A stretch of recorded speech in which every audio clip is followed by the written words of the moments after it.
Good to see you. Great start to the season for you. How is everyone? What team news have you got for us ahead of Sunday's game? Oh, of course, as you say, a great start. First game of the season, when you get off to a good start with the fans, of course, it changes the mood, or it sets the mood. Our job now is to capitalize on it, get more energy, don't get complacent, and with regard to team news, that's given us a boost as well. Eddinson's joined in, Rafael's joining in, so we're getting fitter and fitter. Are we expecting potential starts for Jadon Sancho and Rafael on Sunday? Well, you'll see on Sunday. They've worked well anyway. They've had minutes. We've had a very good week ourselves. So it's still see who's making the flight down to Southampton on Saturday. Guy Havard. Hi, Ollie.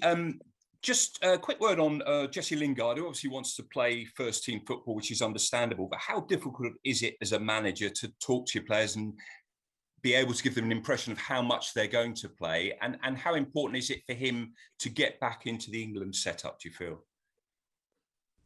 I think Jesse's first priority is to get into our team. I don't think I think whenever your employer is Man United, I think that's your first priority. It always is, and I think we together can have great moments. And of course, as a manager with players and a squad like I've got now, it's difficult. It's difficult to say that this weekend you're not playing, or of course I've got to leave players out. Never mind from the starting 11, even from the squad, but they'll all have to remember and know that they're going to have to play a part if we're going to be successful. And Jesse is back to his fitness. He's played really well in the behind closed doors game on Tuesday it was, and he's come back bubbly and in good shape. So he's got a big part to play. David McDonald. Hi, Ollie. Hi. Hi. Paul Pogba was obviously outstanding against Leeds with his 4 assists. Obviously, his future is still up in the air. What's it going to take to get him to sign a new deal and commit himself to the club? Well, that's negotiations with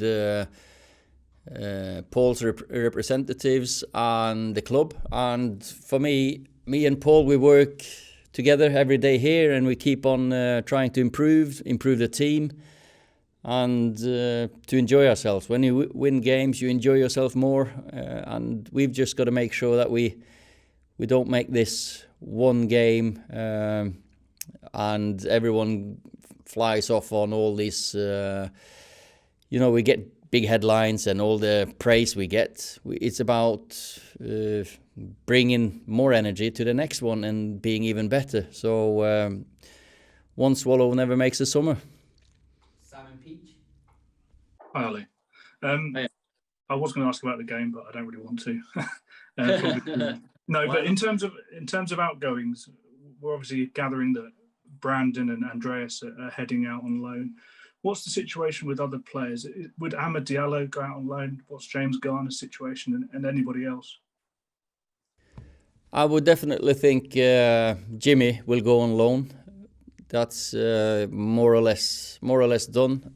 He's done really well in pre-season, and he's really impressed me. And I think for his career, another season or another 6 months now to start with in the Championship, playing regularly will help him. With Amad, he is, I have to say, he's doing really well in training, and of course he's come back a little bit later after the Olympics. He needed we needed some time to get him back in, and now he's looking really good. So I wouldn't be surprised if he stayed as well. But it has to be the right loan, right move, right club, right way of playing for any of our youngsters really that want to go.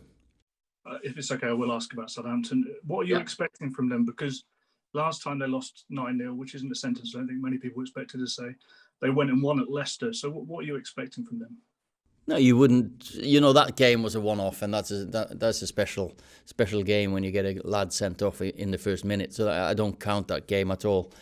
And always with Ralph's teams, you get high energy, high pressing, belief in themselves, and they give you a great challenge like they did last season. We were lucky to, or not lucky, maybe good. You can call it whatever you want. When we turned their 2-goal lead into a 3-2 win for us with Eddinson's substitute appearance. So we know every time we travel down there, it's a very, very difficult game. Neil Custis. Hi Ollie. Can I just ask 2 questions? One, is it mandatory for all your players to be double jabbed, and are they all double jabbed? They're not all double jabbed, no. But I am, to put it that way, and I encourage the lads to take the vaccination. But we can't force anyone to do that. No. So have some just refused to do it for whatever reason? There's, to my understanding, we're still wanting everyone to be double jabbed, and it's up to them. And it's still possible to take them. Andy Bisson.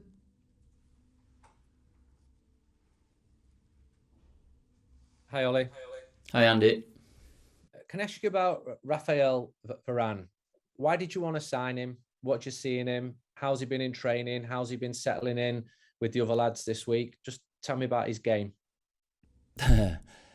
I think if you followed, I know you have followed football the last 10 years. So that's the reason we want to sign him, what he's done over his career. It's no secret that we were close, or we were in there when he left to Real Madrid 10 years ago. Sir Alex was there speaking to them, and we were close. And ever since, his performances on the pitch, his demeanour, behaviour off the pitch, it tells me that that's a Man United player, and that we could manage to convince him to try to or to have the feeling of Man United. I think that's been in his heart ever since he went to Real Madrid as well, that he did have a little bit of a feeling for Man United, and we definitely have had feelings for him for many, many years. And the Champions League wins he's had, the World Cup wins, everything about him is class.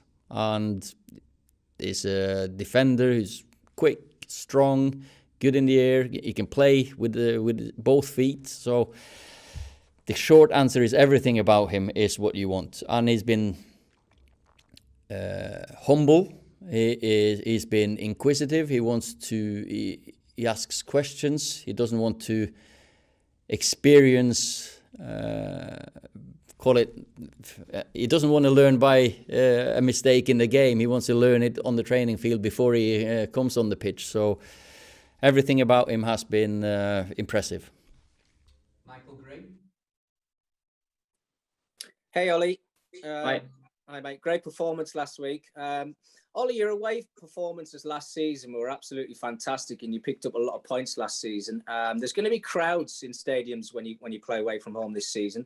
How are you going to approach that? Will it be any different? Yeah, definitely. It'll be a big difference. And I don't know how many points, but we won so many points from going 1 goal down.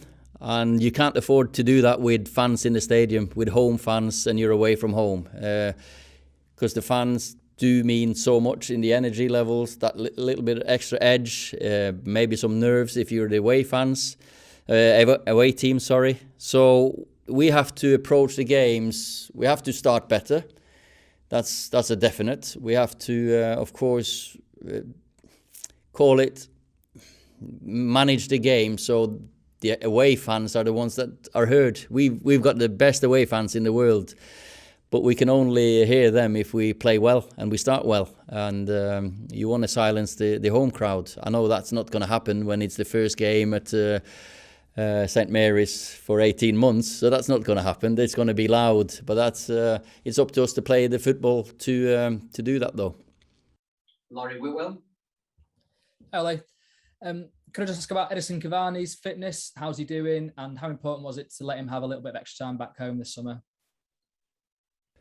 Edison's always looked after himself, and of course he's lacking in team training, football training, but he's been looking after himself. You can see that he had there was different reasons to why he came. He was late. There was some personal reasons, and his body can tolerate a lot. So it wasn't that he needed them extra days. It was something that required, not physically. It was a different matter. So he's chomping at the bit. He's ready to train. He's ready to go. And let's see how much we can get out of him early on. Paul Hurst. Hi, Ollie. Can I just ask you how Dean Henderson is doing, please? And just coming back to his COVID situation, how alarming was it for you that a young athlete in such good shape as him would still kind of suffer the effects of COVID, quite a bit after contracting it? Well, I think the whole situation around the COVID is still unknown, and it's new for everyone, and that's the scary bit with it. We don't really know the effects on you because you hear people have it, or less fit people than footballers have it, and no symptoms. And then you have fit footballers, and you get after effects and prolonged, call it side effects and tiredness. So it's a scary disease or a virus. So we need to really be careful. With Dean, regards to Dean, he was tired after trainings, so he felt that, and we needed to check him up. Now he feels much better. He's passed all the tests that we have gone through with him, and he's training. He's building himself up again because he's lost a few weeks. But he's working in the gym hard. He's working out on the grass. He's not with full team training yet, but it won't be too long.